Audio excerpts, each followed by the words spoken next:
E a primeira categoria que vamos comentar é melhor locutor ou narrador. Concorrem as produções Thunderbolts, Dragon Ball Daima, Chaves, com sua redublagem da Rio Sound, o anime Lazarus, o locutor de Diablo, Caçada Mortal, o locutor da série Rap Face, um serial killer, e o locutor de The Challenge, Veteranos e Novas Ameaças. Vou começar falando com o Igor sobre a narração de Chaves. Por quê? Pela primeira vez tivemos uma voz, além da voz do Chaves, nas locuções, nessa dublagem da Rio Sound. Curiosamente, essas locuções estão apenas no Globoplay. Temos a voz da Maria Antonieta de las Nieves na narração inicial, feita pela Cecília Lemes em uns episódios, pela Sandra Mara em outros. Temos a voz do Rubens Aguirre, feito pelo Carlos Gesteira. Temos a voz da Florinda Mesa, que foi feita pela Cecília Lemes e não pela Marta Volpiani. E temos o Daniel Miller fazendo o locutor também, mas não fazendo a voz do Chespirito, que ele não narrou nenhuma abertura de Chaves, né? Comenta um pouquinho pra gente sobre os indicados, sobre o que você quiser, mas traz o seu conhecimento da narração de Chaves pra gente. Eu achei muito interessante você comentar de que dessa vez a gente fugiu do óbvio, que era o quê? Dublador do Chaves fazendo a locução. Tem um longo histórico disso. Desde a época do Marcelo Gastaldi, ele era o dublador do Chaves e ele dublava as aberturas, os títulos. Quando Chaves, ou melhor, Chespirito, foi ser dublado na CNT, nos estúdios BKS e Paris, teve a mesma história. O dublador do Chespirito era o Sérgio Galvão e ele fazia as locuções. Na Gota Mágica, Cassiano Ricardo, que era o dublador do personagem, fazia a mesma coisa. Daniel Miller, quando fez o Chaves na Rio Sound em 2012, na Som de Veracruz em 2018, repetiu esse feito. E agora mudou-se o critério. Agora, o que eles fizeram? Eles perceberam, por exemplo, que em determinada abertura do áudio original tinha a voz da Maria Antonieta e eles colocaram a atriz que estava fazendo a Maria Antonieta naquele episódio. Podia ser a Cecília, podia ser a Sandra Mara.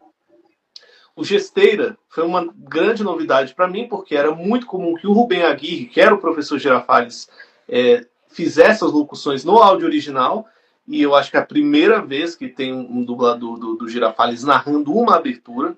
Já teve algumas vezes que o Osmiro Campos e o Potiguara Lopes fizeram vozes de locutor, seja nem que fosse uma ceninha que tinha que fazer um locutor de rádio em Chapolin. Mas esse trabalho não ficou passível de erros. Tivemos algumas coisas que nos incomodaram um pouco. No caso, em Chapolin. Eu não sei nem se entra na categoria. Entra o Chapolin também ou é exclusivamente Chaves? Já caímos a primeira coisa que vale explicar. Muitas vezes em uma categoria indicaram o mesmo dublador por duas produções diferentes. Então eu somei todas as indicações que aquele dublador teve e a produção que ficou foi a mais citada. Nesse caso, a produção mais citada foi Chaves, então está concorrendo Chaves.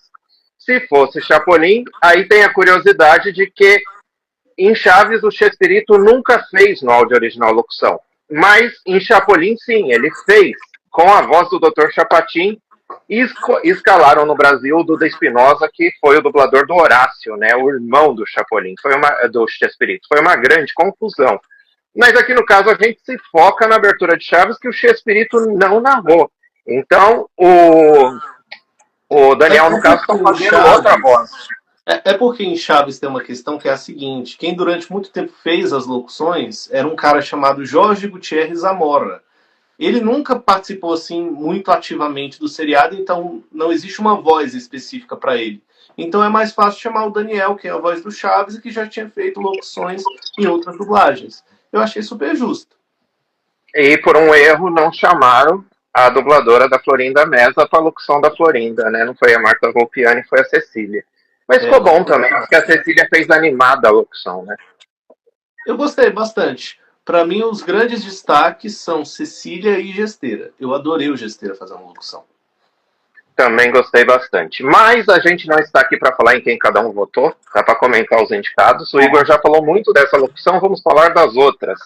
Então, no caso, a gente tem Thunderbolts com uma audiodescrição narrada pela Psardini e pelo Louis. Em Dragon Ball Daima foi indicado tanto o locutor quanto o narrador, o Ângelo e o Ronaldo Artinic. Em Lazarus foi uma locutora, a Ciana. É raro ter uma mulher como locutora, mas nas dublagens de Buenos Aires e de Curitiba é comum a Ciana ser a locutora. Temos dois locutores que foram indicados mais pelo nome deles do que pela produção. O Eli Moreno e o Júlio Franco são dois locutores antigos, clássicos. E eles foram indicados por várias produções. Novamente, aquele critério ficou a produção mais citada. Mas citaram muito Eli Moreno e Júlio Franco pelo nome deles, pelas pessoas que eles são e não pela produção. E por fim, a gente tem The Challenge, que foi muito citada. Acho que os fãs de The Challenge, ou os fãs dessa dublagem, se reuniram para indicar, porque The Challenge instalou muitos dubladores novos, The Challenge usou muitos alunos de dublagem, talvez eles tenham citado bastante, mas o último de Carvalho, que foi o locutor, é um locutor que faz de uma forma diferente, como se ele fosse parte daquilo realmente, quase um apresentador. Então agora eu vou passar para o Kuroda, que ele manja tudo de anime, manja tudo de produções japonesas e também de filmes americanos. O que você achou, Kuroda? Principalmente de Lázaro, de Dragon Ball Daima, de Thunderbolts, mas comente o que você quiser sobre esses locutores. Olha só, é quase indo pra fogueira, mas eu gosto. Você tinha falado do Artnik, né? O Artnik tá nessa história aí, né? Eu gosto da voz dele. Mas bom, a gente nem falou atualmente tanto que foi voto ou não, pessoal, assim, pela voz dele. Mas Dragon Ball é uma coisa mais clássica que eles ainda tentam inventar roda, então é muito bom. Tem uma ação boa e Lázaro também, que é um anime maravilhoso que saiu da curva. Podia ter feito mais sucesso, principalmente dublado, que não fez tanto sucesso, eu acho. Não vejo tanta gente falar assim da dublagem, principalmente em outros caminhos aí, eventos e tal. Mas o anime é maravilhoso. Eu não tenho talvez essa bagagem toda aí de vocês falando, porque cara, só de respeito, citaram umas 20 pessoas e eu, meu Deus do céu, mas bom. Mas Ronaldo Artinic é das antigas. Eu lembro dele dublando o Cavaleiro Zodíaco. Ele é o Aldebaran de Touro. Mas ele pouco atua como dublador mesmo. Ele é mais locutor, é uma voz clássica da época da Alamo mesmo, né? Então acho que mexe com o saudosismo aí. Sim, exatamente isso. Para mim, me pega um pouco essa coisa que você falou dos locutores, porque acaba sendo memória afetiva, né? Então, não sei se você foca um pouco nisso. O Júlio Franco, de 24 horas, a voz clássica de 24 horas, que falava a hora que o Jack Bauer estava. O Eli Moreno, dos DVDs de Chaves e Chespirito, do Estúdio Gábia. Todo mundo que mexe bem com memória afetiva. E você, Juba, alguma memória afetiva? Alguma coisa a acrescentar sobre essas figuras clássicas? Cara, os títulos em si já mexem com nostalgia, né? Quando a gente fala de Chaves e fala de Dragon Ball, a gente já tá falando de nostalgia. Mas eu gostei bastante do que foi feito. Thunderbolts em especial eu gostei também do trabalho. Mas como que eu vou falar assim, nostalgia ela tem um peso ainda maior, né? Por mais que nem no caso de Daima, que a gente tem a mudança dos dubladores novos nos personagens quando eles estão rejuvenescidos, que é outra área, outro âmbito que polemizou um pouco ano passado, não tira o brilho de outras áreas da dublagem do Daima, né? Aliás, dessa categoria, a gente vai divulgar os vencedores semana que vem, mas tem uma curiosidade, que quem ganhou muito disparado. É a segunda categoria em que o vencedor teve mais votos do júri. Então, não sei se vocês têm um palpite, podem guardar para vocês, mas quem ganhou nessa categoria foi o segundo mais votado do júri. A segunda categoria em que o vencedor teve mais votos. Outra curiosidade é que uma dubladora entrou em contato sugerindo que ano que vem se separe audiodescrição de locução. Que ela acha que os quem faz audiodescrição tem um trabalho importante que merece mais destaque. Mas eu acho que o grande problema é que pouca gente escuta, né? É muito importante, mas não é todo mundo que escuta uma audiodescrição. Inclusive, em Chaves e Chapolin também é muito bem feita. Foi feita pelo próprio SBT.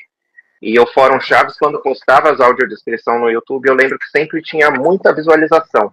Mas não é todo mundo que vê isso. São dois detalhes interessantes. Um é que eu acho que o Chaves foi a primeira atração para a qual o SBT fez audiodescrição.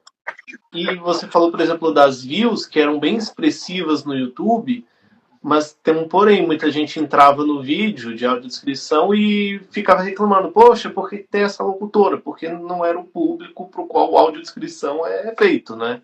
Então, a pessoa entra pequena sem ver o que falha tá de escrito, comunicação, havia essa falha de comunicação. E estava escrito, mas a pessoa não lia, né? Pois é. Bom, né? pra gente encerrar esse ponto, alguém quer chutar? Eu só acho que faltou um nome aí.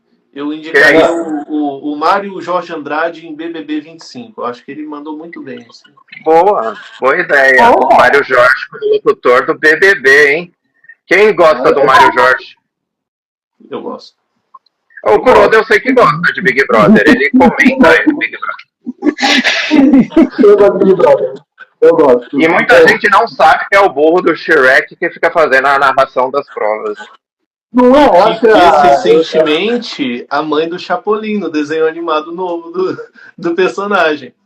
É verdade, Mário Jorge é a mãe do Chapolin. Kuroda, você gosta de ver as provas sendo narradas pelo Mário Jorge? Gosto. E eu fico muito feliz quando eu ouço a voz dele. Fico até mais animado. E assim, às vezes eu prefiro ver ele narrando do que a prova em si. Às vezes a prova é chata pra caramba.